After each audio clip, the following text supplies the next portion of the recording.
Hey everyone, at the end of last year, I decided to take a really big step forward and really start reinvesting in myself.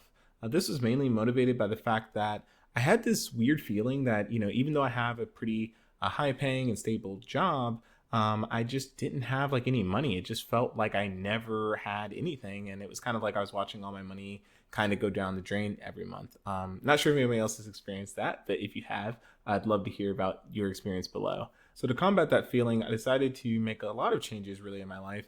And I'm not going to talk about all of them here, but I do talk about them a little bit more in depth in another video. And I'll make sure to link that above. But right now, what today I want to talk about is my journey into retail investing. So this is, me purchasing individual stocks or ETFs in some of the brokerage accounts that I've opened. So today I figured it'd be cool if I walked you all through my brokerage accounts. So, we're going to go over things like generally what's in those individual accounts, what their balances are, what my plans are for them, how long I've had them, et cetera, et cetera. So right now I actually have 4 brokerage accounts. I have one at M1, one at Fidelity, one at Webull, and one at SoFi. The reason I have so many is I really wanted to try each platform and really compare and figure out which one I like for the long term. So probably in the next year, after I'm really done experimenting, give everyone their fair shake, I'll probably pick 1 or 2 just to really simplify things because it is a little bit hard to keep up with sometimes having the multiple accounts. In addition to that, I plan on doing a full video kind of the breakdown of, my thoughts and feelings about each of the platforms after I'm done giving them like a fair shot. So if that's something you're interested in seeing, let me know down below. I'm also curious to just hear what kind of platforms you all are on. Like there are so many of them and I know I only mentioned 4. So if there's one that you love or one you think I should check out, also mention that down below because I'm always looking for, slight improvements, right?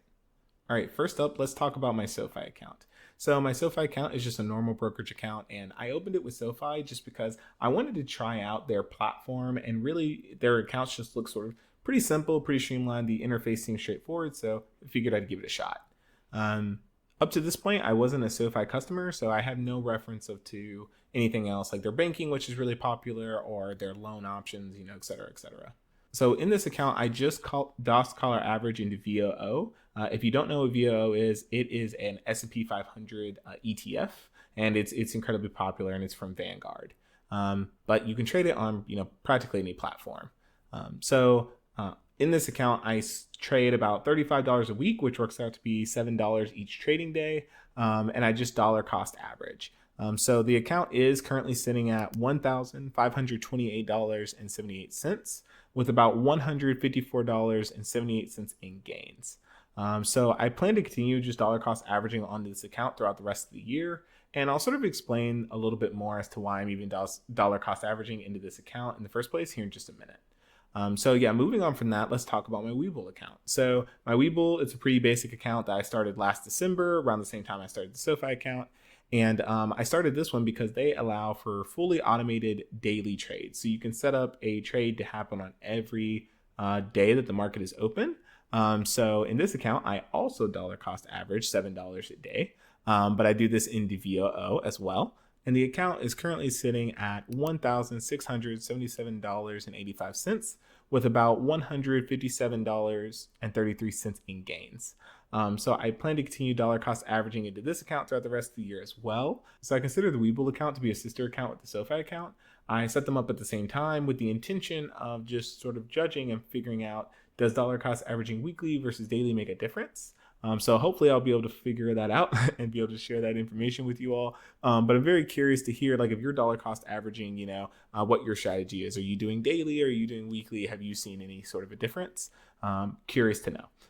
But anyway, so as far as my experiment goes, I'm going to keep it going for about a full year before I completely do a more in-depth comparison of them. But right now, the Webull account does have slightly higher gains, which is, I guess, more or less what I was expecting. So now let's move on to my M1 account. So the M1 account is a little bit different because I'm not dollar cost averaging into any one like ETF or mutual fund. I'm actually building a portfolio of companies that I consider growth companies that will, increase their value over time and just ultimately become, really good companies to buy and hold. I'm basically building my own portfolio, right, of select companies. And so if you want to know more about that or more about the companies in there, please do let me know. I'm happy to talk about it. But I'm kind of just going to gloss over it for now. And that's just the general gist of the account. No ETFs.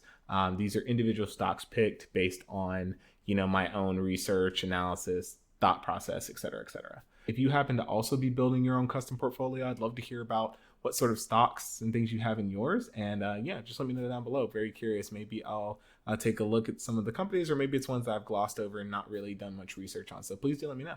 I actually started this account back in February, so it is the newest of the new ones. And I am currently sitting at about $1,508.69, invested with about $123.68 in gains. All right, and last but not least, let's look at my Fidelity account.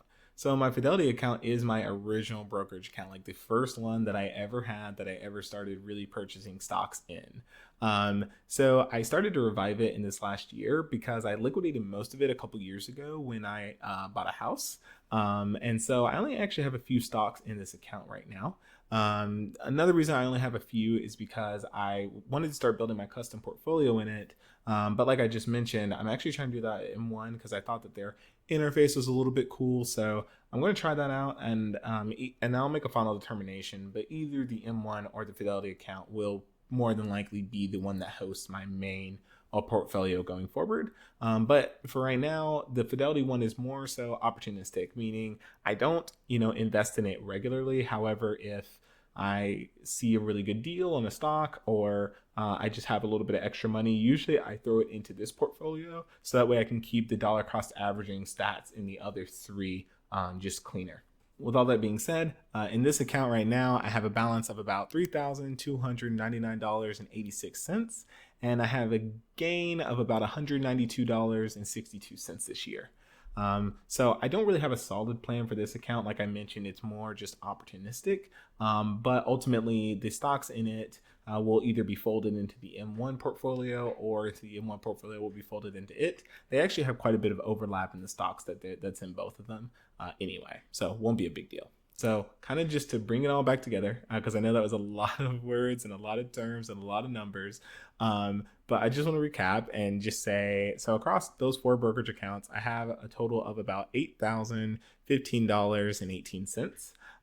And I invest about $450 each month across the SoFi, Webull, and M1 accounts. So that money is dollar cost average about $150 per account into those three into those three every month consistently. So in the new year, I actually really do plan on contributing more to each of those portfolios. But just at the end of this year, I've had a lot of expenses that I'm wrapping up. So things like, my honeymoon's at the end of this year. I have friends' weddings that I'm planning on going to and things. So, just a lot of little things right now that just make it a little bit harder to invest more money.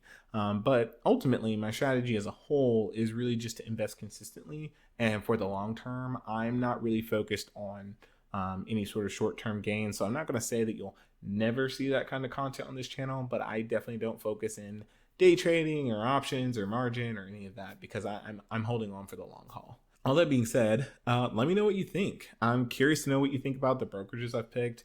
I missed some of the reasons of the brokerages, but I'm curious to hear your own if you have different brokerage accounts. I want to hear, are you dollar cost averaging into any of those accounts that you have open? What are your investment plans for this year, for next year, for 10 years from now? And as always, if you want to see a more in-depth look into anything I mentioned, rather it's the accounts, rather it's my dollar cost average strategy, rather it's my portfolio on M1, please let me know down below, because letting me know helps me know what videos to make. And yeah, I'm happy and excited, and thank you all so much for coming along and watching this video. If you have any questions or comments, please leave them down below. And thank you all so much. I'll see you around. Bye.